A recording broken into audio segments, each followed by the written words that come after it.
What I've noticed many times within my client sessions, but also in my own experience, is that we tend to hold ourselves back from what we truly desire because we have a certain idea of who we are. We have an identity, and it's very difficult to let go of that identity to step into the life that we desire.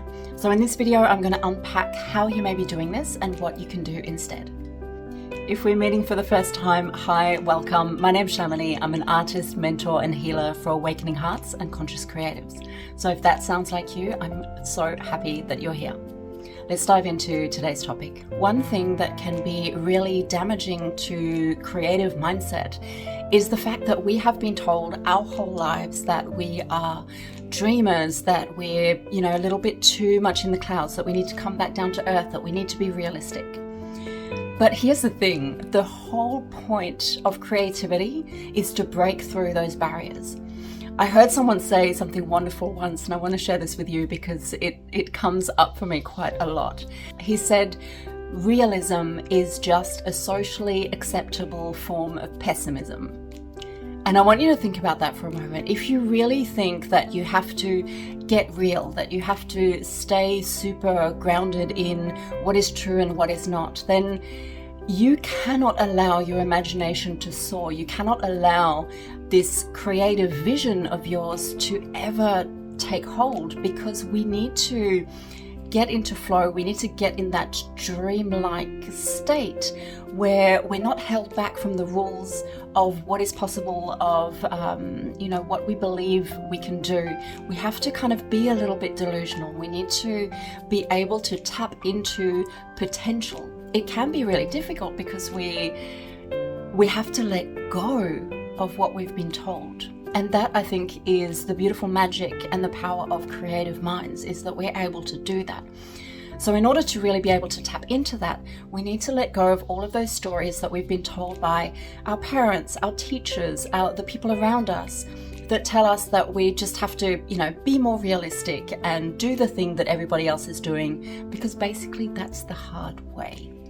One of the magical parts of having a creative mind is we're able to tap into something that doesn't exist anymore, other than in our imagination.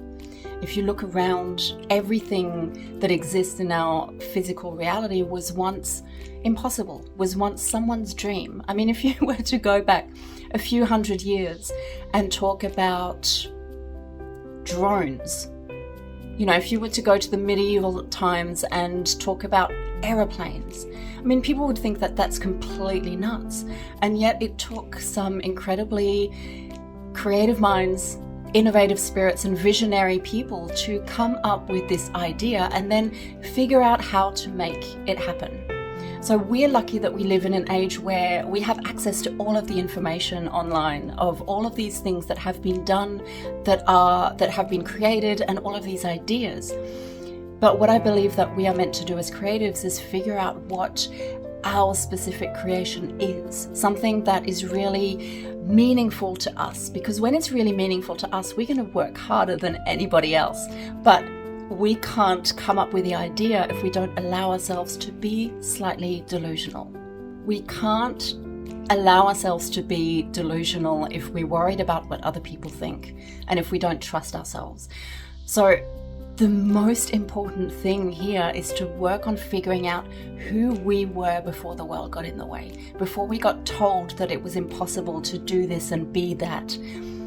What did we believe was possible, and what did we really desire? And I know that that can be really challenging for some people because it seems so far away.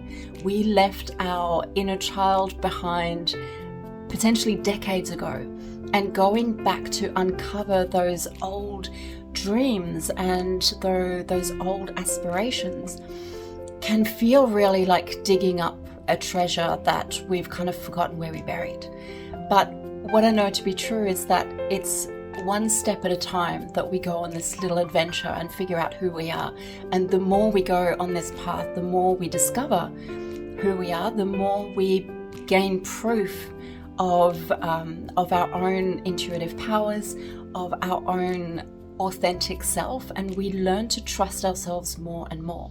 So I wish I could tell you that this would be something where you would snap your fingers and you would arrive, but Ultimately, I think this is one of those things where if something's a little bit too easy, you wouldn't appreciate it as much.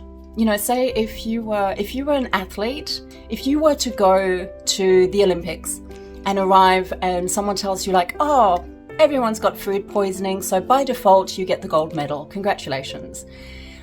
That would kind of like fast track you to the finish line of getting that gold medal, of that reward that you think you wanted, but it wouldn't feel the same as if you went and you actually really earned it.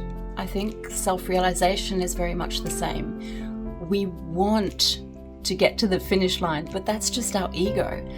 Our soul actually really loves the journey of kind of playing hide and seek with your own soul and discovering along the journey, having this like treasure hunt that's exciting, that's fun. And I know that at the beginning it might seem a little bit disheartening because you've got this long journey ahead, but the more you get into it, the more you learn to trust yourself, the more fun it becomes. And I don't think that in hindsight we would ever want to take away that journey. We would ever want to fast track to the finish line. I think often we think that we want the thing, but in actual fact what we want is the experience of becoming, the experience of developing, of growing, because that's where all of the joy and the fun really resides. And as creatives, if you're anything like me, you'd know that the joy is often in the creative process. If you allow yourself to be in the creative process, the outcome of the art, that when you get to show it to the world and show it to others and potentially receive feedback, whether it's positive or not, the true goal of creativity is becoming who we become through the process of creation. And we can hold ourselves back from that by just looking at the goal and not understanding that the journey is actually the gift that we desire. One of the major ways we hold ourselves back from the thing that we truly desire is that we're afraid of other people's judgment. We've been told that we should want certain things. And this is, through a lot of conditioning throughout our whole lives. We've been told, we've been modeled what we should desire. And so if we have a particular need, desire that does not fit into what we've been socially told is acceptable or is available to us, we can experience a certain amount of shame around that. Like we want something, but who are we to want that? I see this a lot with women in particular who want to have an extraordinary life, but they feel shamed into being happy with what they've got. If they have a pretty okay life, they've been told that they should be grateful for what they have and they shouldn't aspire for more because that's greedy, because it's, in some way it's not ladylike. And I think a lot of women hold themselves back from that instead of understanding that as divine feminine beings, we have really strong desires for more pleasure, more joy, more fun, more abundance. And that is something that is innate to our energy. We are magnetic beings. We are beings of abundance. So seeking that through our creative process and through our lives is actually very natural. But we've been shamed out of it. We've been told that we're not supposed to do that. We need to stay small. We need to stay kind of controllable. So it requires an incredible amount of effort to have the courage to do that. But what I really want to remind you is that as a creative, you move from the heart, and that's where courage resides. So the more we move inwards, the more we get out of our heads and we move into our hearts, the more we can access those heart-led desires, but the more we can also access the courage to move forwards with them. In order to manifest the life that we truly desire, it's not about just dreaming it into being. We need to consciously choose that life every step of the way, and we need to align our thoughts, our actions, and our behaviors with the person that we desire to become. And that will look completely different from one person to the next. But the reason I'm so passionate about this is that I really believe that each person has a purpose and that your desires are yours for a reason. They're not random. It's what your soul wants you to accomplish in this lifetime. And it will be of benefit to everyone around you, not just to yourself, but it's also the thing that will give you the most fulfillment and most meaning in your life. So it's totally worth pursuing, and it's worth discovering. The reason I have developed my Conscious Creator course is because over the course of several years, I ran workshops and I ran events and I did women's circles where I slowly taught women how to do this, how to let go of who they thought they were supposed to be and become who they truly were meant to be.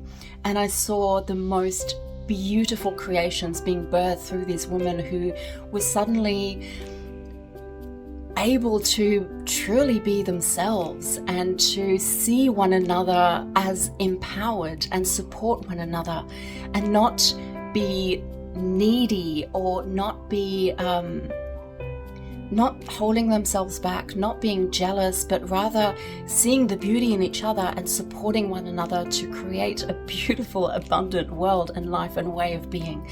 And I think that when women do this, they really change the world and transform the world and heal so much of the collective trauma that we're holding.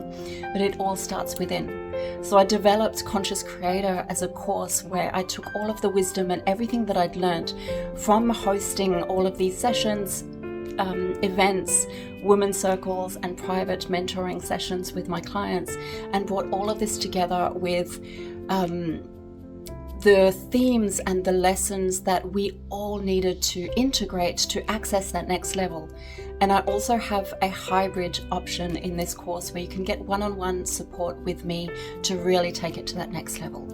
If you enjoyed this video and you are interested in learning more about how you can tap into flow states, how you can become the creator of your own life, then I would love you to stick around, hit subscribe, ask me anything in the comments section, and maybe share with a friend who you think could benefit from this as well. Thanks for watching, and I will see you in the next one.